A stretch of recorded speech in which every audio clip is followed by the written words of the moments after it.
Hi all, welcome to Off the Post makes a return. Good to kind of get back up and on. It's baffling how I don't talk enough about football on like socials and so forth, for like videos or whatever. It's just good to kind of get talking about it and see how things play out, obviously, because there's always so much going on, and it just makes for, I suppose, an interesting discussion, as it were. So plenty been going on, obviously, and even just in like the last day or so. But at the same time, the reason why I want to kind of do this kind of content is because I kind of just enjoy it, but also just intrigued to see like opinions and so forth, and just have a bit of fun at the same time, as it were. So obviously the main kind of news that's around is like Chelsea, and obviously their kind of things going on with their potential takeover, where it's going to happen. Obviously you've got Haaland, and there's a deal in place for him at Man City. You've then got everything going on at Man United with like Rashford, Ronaldo, Maguire, Sancho, Bruno. It's quite interesting really how it's swings and roundabouts and all that kind of good stuff. Obviously you had last night's football, like Sam Johnstone for West Brom making his moment, and then Kudella's dropped his appeal. So there's definitely like lots kind of like going on within the world of football, but at the same time it's a case of realising that there's more to football than just the Premier League or the Championship or the big five leagues or whatever it is. There is so much going on just now that it's easy to forget. So like in Scotland, you've obviously got what's going on with Scottish Cup. This weekend you've got the obviously like Scott Brown left Aberdeen. You've got the relegation battle going on. You've got the battle for Europe between as low as 10th to 4th, so it's like Hibs all the way down to Aberdeen. Can all these teams have a chance? Like for 7 teams to be fighting for European spots is brilliant. Obviously Rangers doing well in Europe, getting a result against the Red Star Belgrade. So there's no shortage of anything going on really, and it's just when you break it all down, I think what people have got to realise, they've got to kind of stop and kind of recognise that there's a lot going on in the world of football.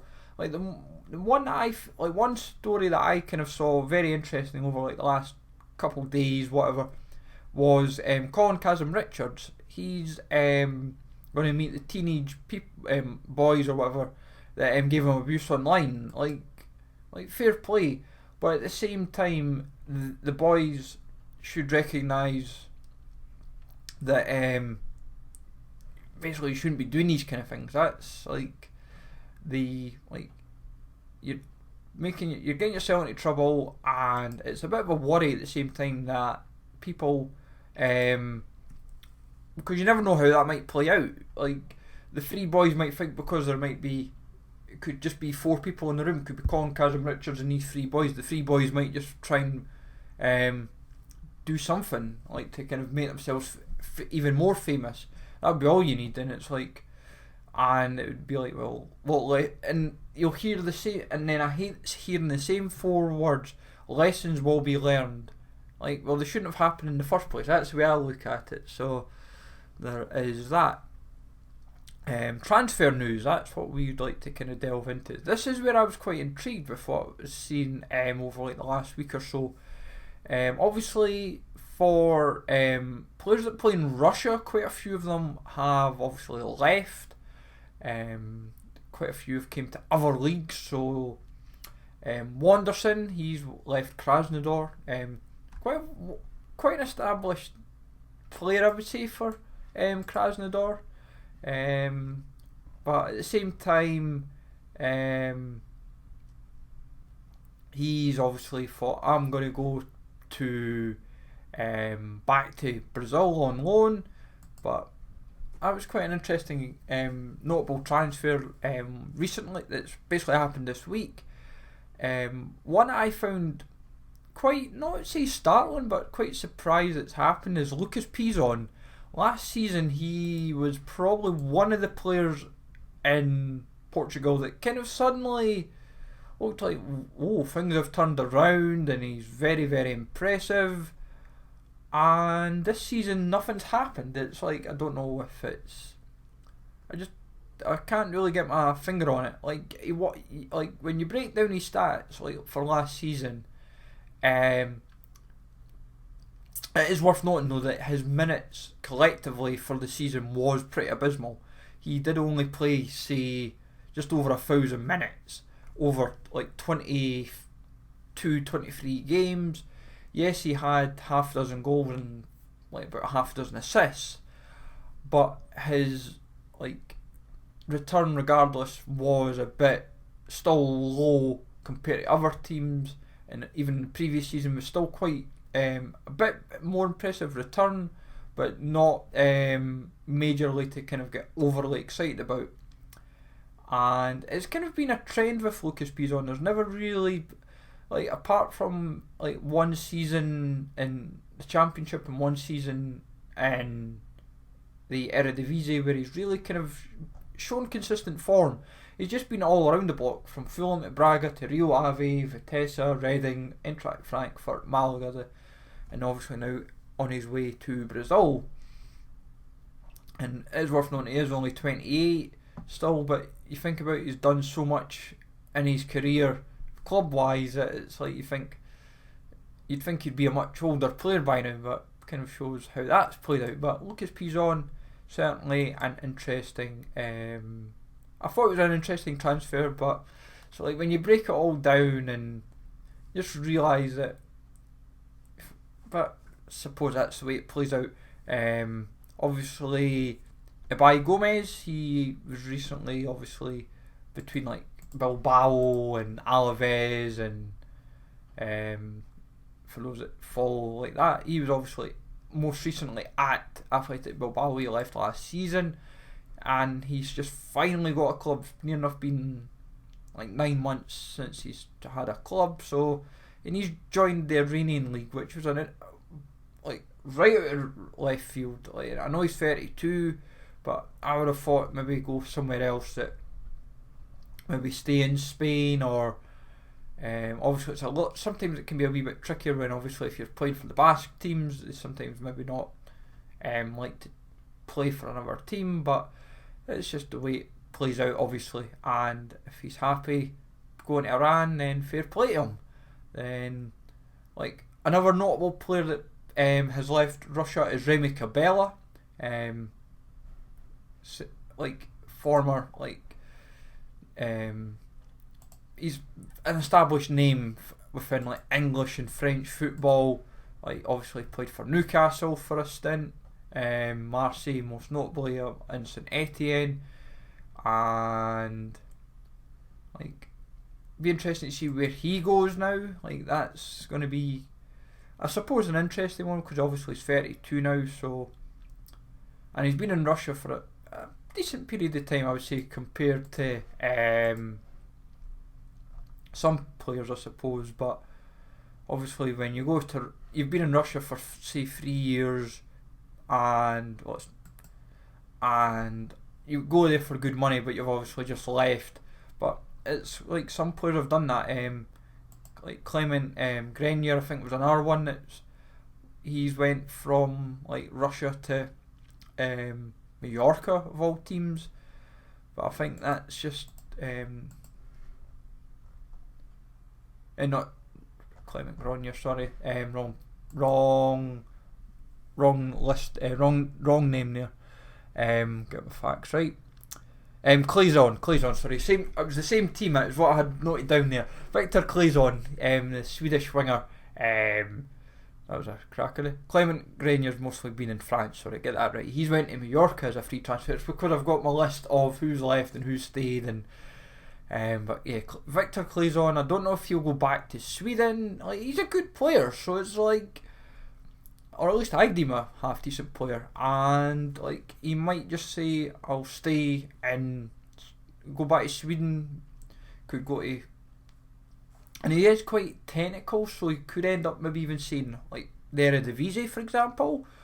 That's a possible option, I suppose, but it depends what he is kind of settled with, as it were, I suppose. From there, Maicon, that was an interesting one I've noted down. Maicon used to play in the Saudi League, he went back to Brazil. He only just joined Cruzeiro in January, and then he's just joined Santos. And I'm like, I'm kind of baffled by that one, really, but I suppose it comes down to like, would he even be allowed to play for them? That's where I'm trying to rack my brain. I'd imagine he would, but I could be wrong. It's because obviously the usual rule is you can't play for like two teams, or you can play for like two teams in a season, but I think you can't play for three or something. But yeah, I don't make the rules. It's like FIFA and all those guys make the rules up as they go. Well, not as they go along. And obviously, the most intriguing one of like the last week or so, if you follow transfers, is Samuel Agde. I never say his name right. And all the times when I've played FIFA or whatever, Agdebenro. Went for £2.5 million, and like I've went digging on this, and I have no clue who he signed for. Like, you've signed for somebody for £2.5 million, and nobody knows who you've signed for. It's like, is it a legit transfer? Is it like what is going on? Like, and that's when I'd be questioning who he's actually signed for, because like when I was doing the digging, it said, "Oh, he signed for a Chinese club." I'm like, "Oh, what Chinese club?" It's like nobody seems to know. Like, is it actually transferred? Is he not transferred? And I'm like, it's almost just baffling, really. Like, it's a head scratcher, if I'm honest. But I suppose I'm only been at Narokaping for just over a season, and getting a good return.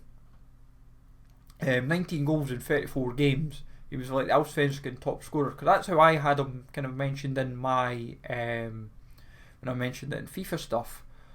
But yeah, it's kind of a weird one. That I don't really get my head around that. Like, if like whenever transfers obviously happen, you usually know who the team is signed for. It's like, it's knowledge. It's like you would generally know, but I've found absolutely nothing on it. So yeah, that's kind of that in a nutshell, really.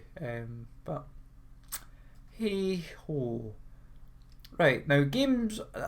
We'll talk about games of the weekend that kind of stand out. Obviously, everyone will mention all the usual ones like Man United, Tottenham, Brighton, Liverpool for the early kick-off. Then you've obviously got PSG and Bordeaux, because obviously how will PSG respond after the Real Madrid game. You've obviously got like the one that kind of stands out for me in a sense is like Alkmaar and Twente, FC Twente. And then you've got like Mallorca v Real Madrid. Sorry, that's gonna be fun in games on Monday. That's the Monday game. I suppose it's going to be could be a hammering for Mallorca. Mallorca get hammered, or they might turn up. And obviously, like a Monday game, Galatasaray v Besiktas, or Dundalk v Shamrock Rovers for the small league attention. Obviously, Man City play Crystal Palace in the Monday night game. Then it's like Belgium's going to be interesting for like Antwerp. Anderlecht, Antwerp. I love how I was going to say Antwerp. I was like, how?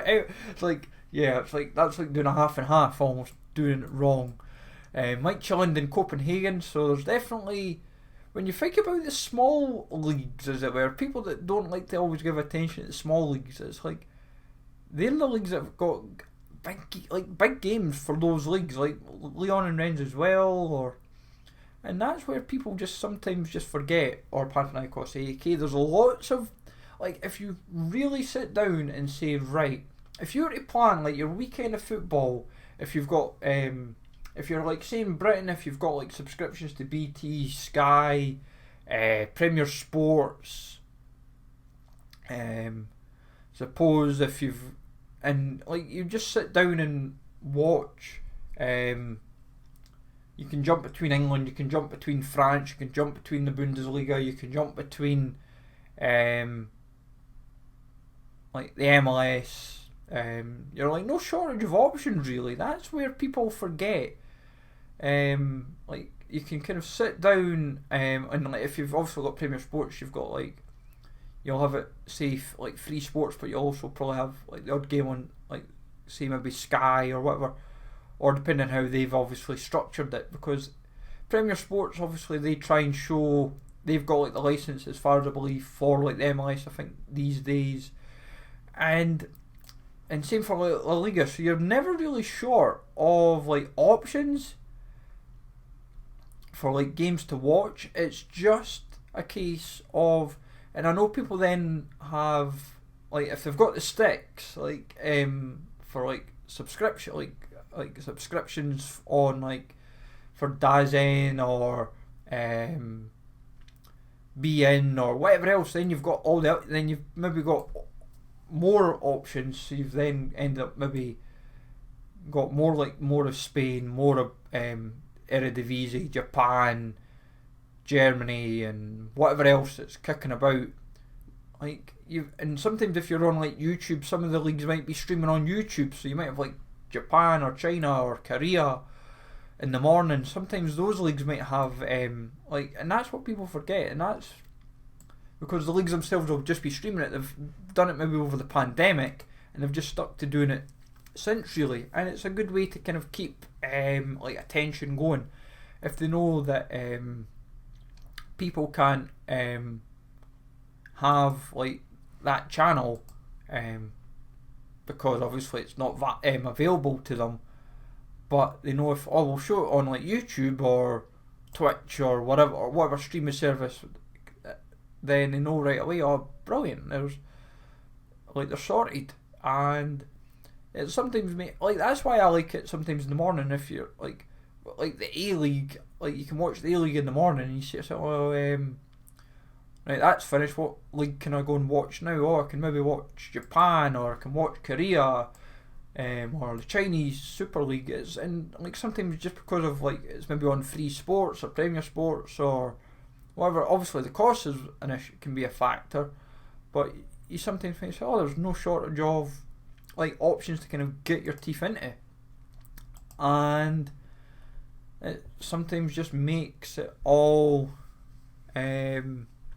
more interesting for like what you can watch and just kind of enjoy. And people just like to plan out like their days and their weeks and all that kind of good stuff, and it just makes all the difference. And like it's just a case of, you say oh it's top v bottom, or it's a battle for maybe like the league spots, maybe for the continental competition. So obviously if it's a non European league, for example, they might be trying to fight for playoffs, they might be fighting for getting into like the Champions League for like the AFC or CONCACAF or Sudamericana, Libertadores if it's South America. So you find right away that there's no shortage of options to kind of keep your appetite going for football really, if you're really enjoying it. So from there we'll kind of break down like the leagues, and then I'm going to rack through some predictions for the weekend, where I kind of like who I like, who I don't like, all that kind of good stuff, and just take it from there really. So Premiership, obviously I think Norwich and Watford are down. I would say that's two of the three that could be looking down.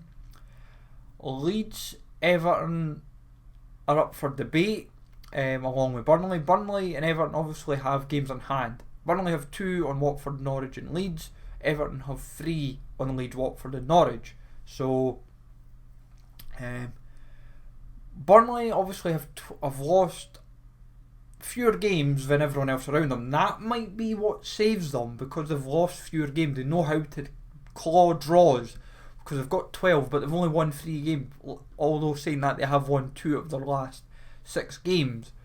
Obviously Newcastle, vein of form, 5 wins out their last 6, and that's put them from being, if in essence, bottom of the league to 14th, so they've done well.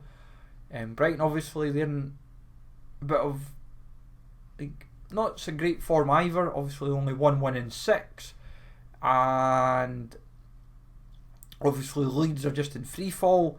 They've conceded the most goals with 64, only scoring 29, but it's worth noting Norwich have conceded 61 themselves and only scored 17. But it's, with basically 10 games to go for most teams, I would say in the bottom half of the table, I think Norwich and Watford are down. The third team is up for debate between Burnley, Everton and Leeds. I think Brentford might do just enough, although they have lost 15 games as well, like Leeds and Everton. It's goal difference could play a factor. In that case, that's where Leeds will obviously get crippled, because they're minus 35. Going from there, like Newcastle, Brighton, Leicester, Crystal Palace, Southampton, Aston Villa, I get the feeling they're all just really going to be fighting for, say, 9th, 10th, trying to get a top half place. That's really what it's going to be down to between those teams. So that's a good little battle for a lot of them. Obviously Leicester this season, fans would have been expecting them to be challenging for the top 4. It's not happened at all, and that's just the way it goes. Obviously from like 8th up to 4th, you've got the European battle. So Wolves obviously 2 points off Tottenham, but Tottenham have 2 games in hand on West Ham and Man United, and Arsenal obviously have 3 games in hand, on Manchester United, West Ham. So right away, if Arsenal were to win the 3 games in hand, they would be up to 57, but Chelsea have a game in hand to play, so it could be 59 to 57. So it just kind of shows what COVID's done and makes things a little bit more, not convoluted, but just a little bit more annoying. Liverpool obviously have a game in hand, so they could be at 3 points, but obviously with the early kick-off today, they may, that's a factor as well, but I suppose that's how things play out accordingly. For the Premiership, then when you move from there to the Championship, obviously Fulham good as up, I would say, pending a disaster. Then it's up for debate for who really kind of gets playoffs, who gets automatic. At the moment, I would say Bournemouth should get the second automatic place. They have 4 games in hand on Huddersfield, and 3 games on basically Blackburn, 2 on Sheffield United and Luton, and others around them like QPR and Middlesbrough. If you can't take advantage of the 4 games in hand, the 4 games in hand right away, if they were to win them all, would put them to 74. And obviously they've got 2 games in hand on Fulham, but even then it would only be 76 to 68. So if you were to put it to 35. But I would still say Fulham and Bournemouth should be the 2 automatics.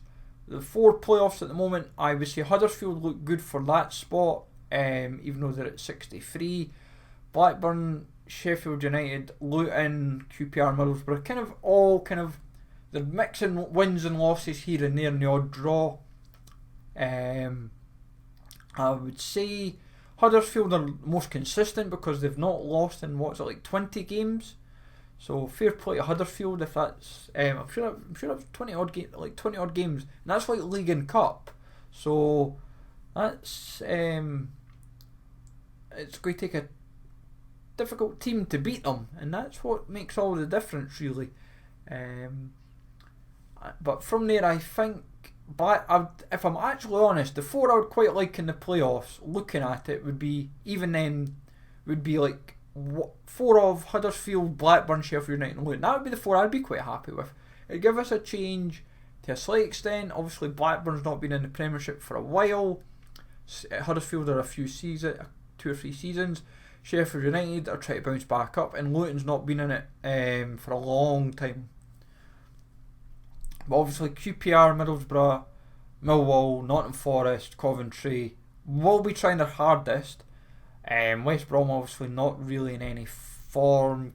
Preston maybe a little bit far away. Blackpool maybe as well, but with still 10 games to go as well, teams maybe as low as Preston have still got a chance.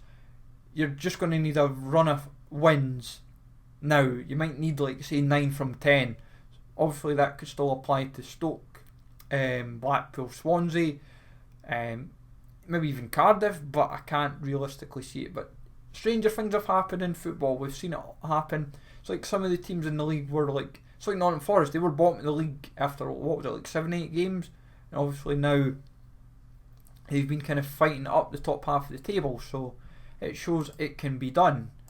League One seems pretty academic between, if I'm honest, the 3 teams for going up.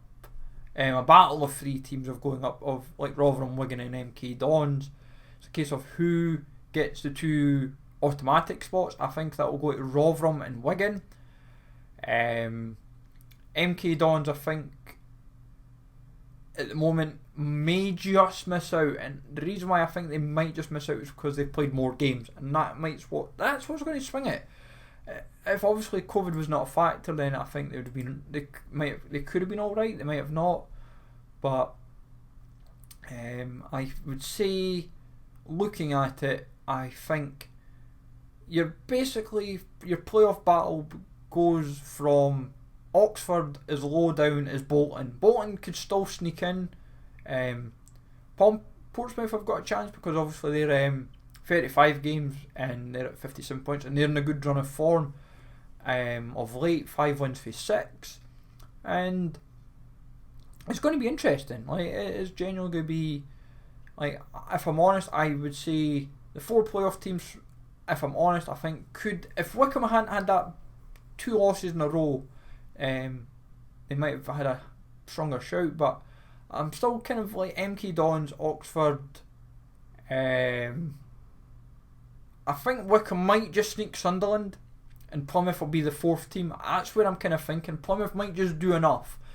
Even I think what goes against Sunderland is that they just seem to concede more than they score. Like, they've conceded 48. Yes, they've scored 64, but it's just, I think it might go against them. I could be wrong, but time will tell. League 2 is an interesting one, solely because Forest Green have suddenly have lost form. They had such a comfortable gap. They're now only 8 points. They've still got a game in hand on Northampton Town. But despite whatever teams are doing around them, they're not pulling away. Tranmere is obviously 1 win from 6, and it's like, the rate it's going, if they don't buckle up, like Exeter could sneak in, Mansfield could sneak in the automatic, Sutton could sneak in, Newport could get back in. Like, realistically, I would say you're looking as low down as maybe say like Hartlepool. You'd say 9 points, make it 9 points, like, of a break. So obviously Salford have got games in, like, they've still got a lot of games. They've still got like 12-13 games generally, most teams, and that'll be an interesting little battle, I suppose, for how that kind of plays out. I should have said as well, for like each of the divisions, for like relegation, I would say the 3 that are down, I think, are that in the Championship. Derby, Barnsley, Peterborough, if I'm honest, I think are the 3 that are down, unless they suddenly decide to put Reading down for whatever reason. League 1, I would say Crewe, Doncaster, Gillingham, and I'm actually thinking Fleetwood might be the 4th. I think Morecambe and Wimbledon might just do enough. But it's going to be an interesting battle in League 1. And then obviously for League 2, I think Scunthorpe are down. Carlisle have went on a run of wins here that's just got them from being in the bottom 2 to suddenly out of it. And Oldham looked like they'd suddenly picked up a wee run of form, but still got a bit of work to do. Barrow might go back down. Stevenage, Leyton Orient, Colchester aren't safe. Like, if Carlisle hadn't had that run of wins, then they were definitely under threat. But Scunthorpe look good as down. I think what could save Oldham is that they have a game in hand on Barrow and 2 on Stevenage. That's going to play a factor. They need to make every point count, as it were. But yeah, so that's like League 2. Scottish Premiership obviously is not really playing this week because of the Cup. Celtic Rangers battle, it's up for debate with 8 games to go. It's for Celtics to lose, if I'm honest. Hearts look good for 3rd. Then between 4th and 10th is only 5 points. Ross County is the form team, 4 from 6 wins. Livy's 3 from 6. Hibs are only like 1 win in 10. So, and yes, they're unbeaten in 4, but don't let that fool you. If they'd actually had a bit better run, they could have been a better cushion on teams around them. Because you want to be top 6, it's for money reasons really, and obviously European incentive as well. But I would say top 6, if I'm honest, I think will end up being Celtic, Rangers, Hearts as a given. My 3 from there is Livingston, Hibs and Ross County. The only reason why I think it will be they 6 is because I think between like Dundee, Motherwell, St Mirren, Aberdeen, well, namely St Mirren's the only other team that's shown a bit of form because they've got 2 from 6. But like Dundee United, Motherwell, Aberdeen, they're kind of all over the place as well. And Hibs are like maybe just enough. I think the Hibs Hearts game could be the difference maker. And St Johnstone, Dundee, if I'm honest, Dundee, it's a case of who's going down. And also I think Dundee will be the team that will go down. St Johnstone maybe a case of needing the playoff to survive. But I suppose that's going to be fun how that one plays out. Then obviously when you're looking like Scotland, like Championship, like Kilmarnock and Arbroath fighting for promotion to get champions, then obviously Partick fighting as well. They've obviously got 2 games on Kilmarnock, so if they win their 2 games on hand, they're suddenly up to 51 and it's only 2 points. But it's going to be a fun battle. Then like Kelty and Cove in Leagues 1 and 2 look pretty academic. It's just a case of just seeing who takes like other like the playoff spots. Like Airdrie, Montrose, Queen's Park should be academic. East Fife look good as down. Dumbarton's probably going to need maybe the playoffs to kind of stay up. Kelty is pretty academic because they're 14 points clear. And I think the 3 playoff teams are academic as well, with Cowdenbeath pretty much academic for fighting to stay up again. Obviously whoever wins like the North-South divide, as it were, for like the Lowland League, Highland League battle. In like the rest of the like, top 5 leagues, Bayern I think are academic for the league title. Dortmund I think should be academic for 2nd. It's just a case of battle for European spots between Leverkusen, Hoffenheim, Leipzig and Freiburg. You can put Union Berlin, Cologne and Mainz and Eintracht Frankfurt into the debate as well.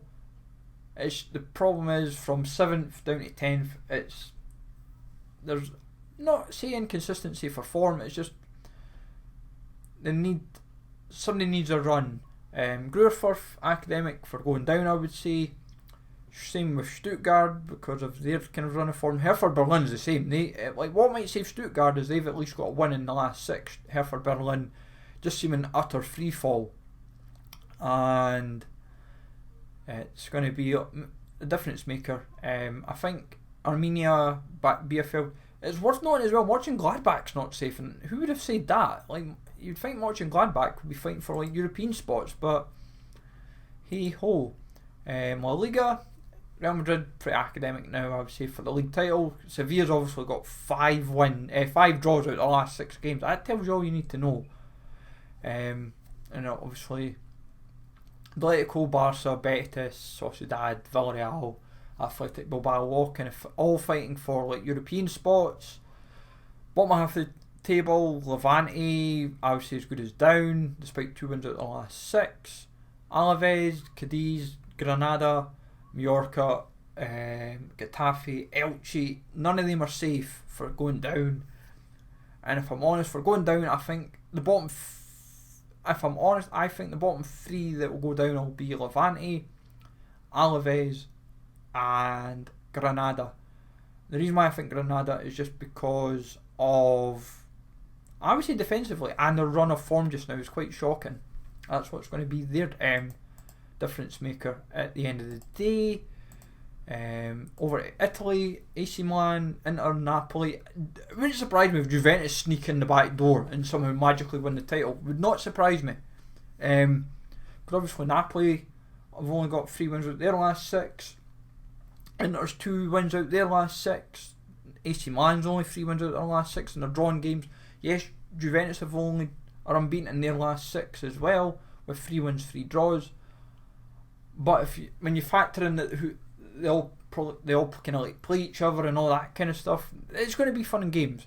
Like Atalanta, Roma, Lazio, I think they're the battle for 5th. That's the real battle. Fiorentina, Verona, Sassuolo might just be too much for them, but they'll give it a good go nonetheless. Bottom of the league, what I find hilarious is Genoa have only won 1 game all season, but they've drawn 15 games. 15 games. That is like startling. They've not won. Their last 6 games are 6 draws. That tells you all you need to know. Salernitana and Genoa, I feel, are as good as down. The third team that will go down is up for debate, like still. Spezia, they're not 1 in 5. Calgary have just found a little bit of form. Like, yes, they lost last week, but they've, like, their last 5 games showed a bit of form.